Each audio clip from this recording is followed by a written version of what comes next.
Over 28 million people visit the Tampa Bay area every single year. In 2025 alone, the tourism industry in Tampa reached over $1.2 billion in taxable revenue. There are many different reasons tourists choose to visit Tampa. It could be for the beaches, the boating.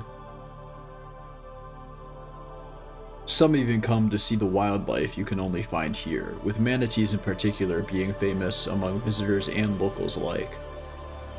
Our goal in this short video is to educate you on the many different impacts that boating has on the aquatic environments of Tampa, as well as encourage you to support the organizations that exist to face these issues head-on through conservation and rehabilitation. While the bay remains a beautiful staple of the region, the human impact on animals and the environment has been felt, especially on the manatees. The Florida Fish and Wildlife Conservation Commission notes that only 4% of adult manatees do not have watercraft-related scars. The Tampa Bay region attracts over 5 million tourists every single year.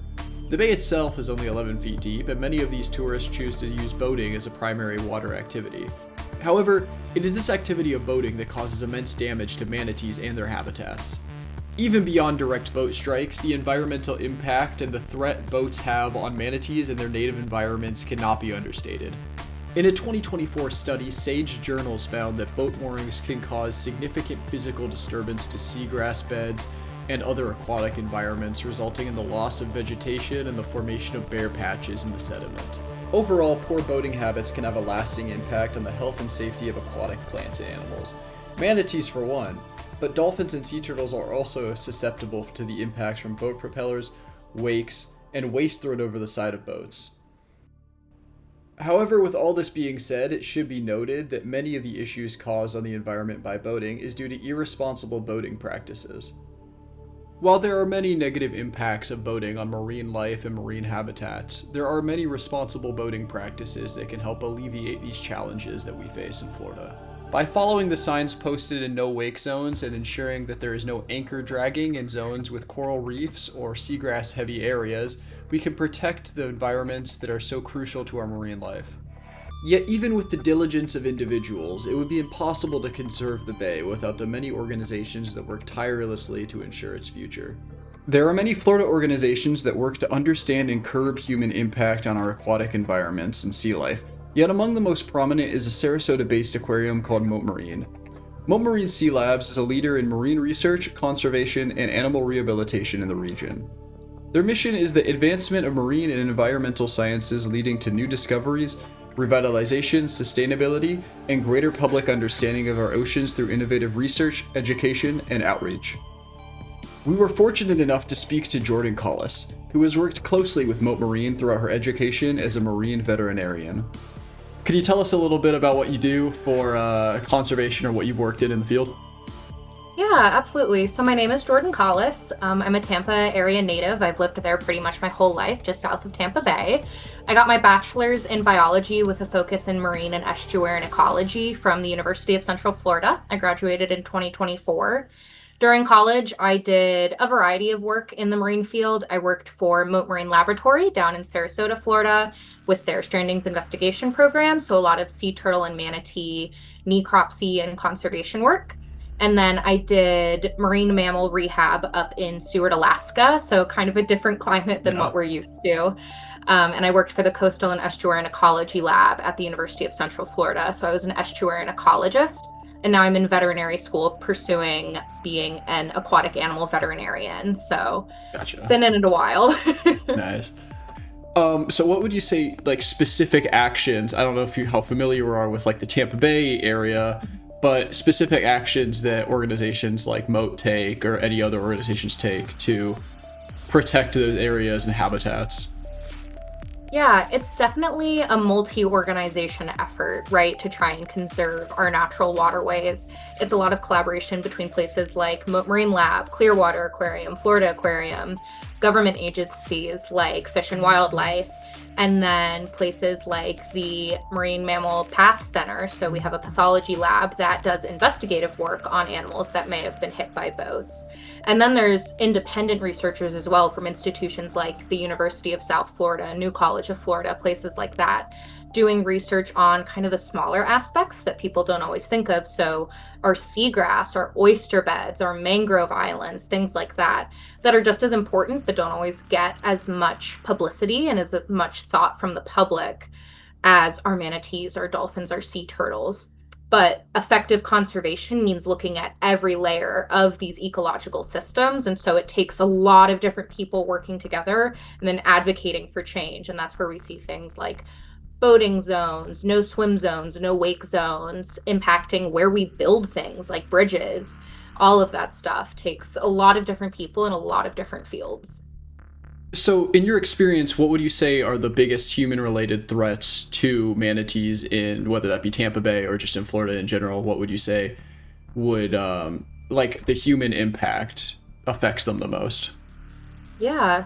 So boating activity is definitely one of the biggest things that we see, and that isn't just in animals getting hit by boats. That's a huge one, and that's a lot of what Moat and other manatee rehab facilities like in Jacksonville Zoo. There are other big Zoo Tampa and Jacksonville Zoo are big manatee rehabilitation centers in Florida.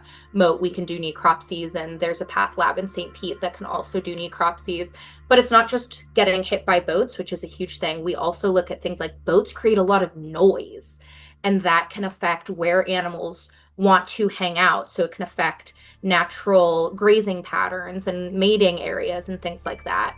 And then there's also the more indirect factors. So boaters may ignore no wake zones, for example, in areas where there's a lot of seagrass, which is a really big part of a manatee diet. And so if boats are running through seagrass beds and not trimming their motors up appropriately, they're just ripping up all of this really important food resource. So we can see animals not getting appropriate nutrition or having to go to new areas.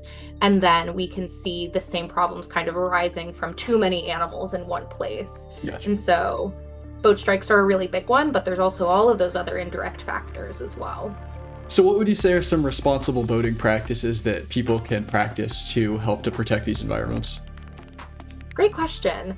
I think a lot of it comes down to educating yourself on not only the vessel that you're operating, because obviously boats come in a variety of sizes and types and areas that they can work in, and also the area that you're going to be boating in. So for some of us who have lived in this area for 2 decades plus, we know where the grass flats are and where the oyster reefs are, and so we know how to avoid them. But some people are new to the water and some people are new to the area. So a big thing people can do is research where they're going. So whether that be to a new restaurant that they want to try on the water or a new fishing spot, looking at those maps and places where other people have gone and just educating yourself on the animals and stuff that's around. And then for the actual vessel you're operating, things like boater safety courses can really teach you how to be a responsible boat owner and operator. So like learning when to trim up your motor to prevent tearing up seagrass beds, how to effectively watch out for marine life to make sure that you're not going to hit them. Because we have things like dolphins that are pretty good at navigating around boats. And we also have our sea turtles and our manatees that are a little bit slower. And so teaching yourself what to look out for and what areas to be cautious in are really small ways that you can make sure that you are boating responsibly. So just to kind of wrap it all up here, why would you say that this is important? Why should people care about this? There's so many reasons people should care. There's the intrinsic value of our marine life and the fact that we get to share these really beautiful ecosystems side by side with the animals that have been here for longer than a lot of us. And then there's also the actual value that humans get from having healthy ecosystems. So in Florida, we get hurricanes, and mangroves and oyster beds naturally protect our shorelines from hurricanes, from flooding, and horrible storm surge. By protecting those, we protect ourselves. By making sure we keep our marine mammals healthy and paying attention to their needs, we ensure that our fisheries continue to thrive and to bloom. And by creating and continuing to protect these really beautiful coastal areas that we value so much, we continue to get the ecotourism that our area relies on. Florida is heavily reliant on ecotourism, and by us who get to live here year round, putting in just a little bit more effort into protecting it, we ensure that our livelihoods continue to be protected. So while there's just natural beauty, I think, that deserves protection, it also helps ourselves in really, really meaningful ways. Thank you so much for your time. I really appreciate it. Yeah. It is up to all of us to keep Tampa Bay beautiful, whether that is through education on good boating practices or supporting our conservation organizations that work tirelessly to enrich our marine habitats. Whatever you take away from this video, I certainly hope you go and check out Mote Marine and all the amazing things they do for our marine habitats. Now go out and leave the bay better than you found it. Thank you for watching.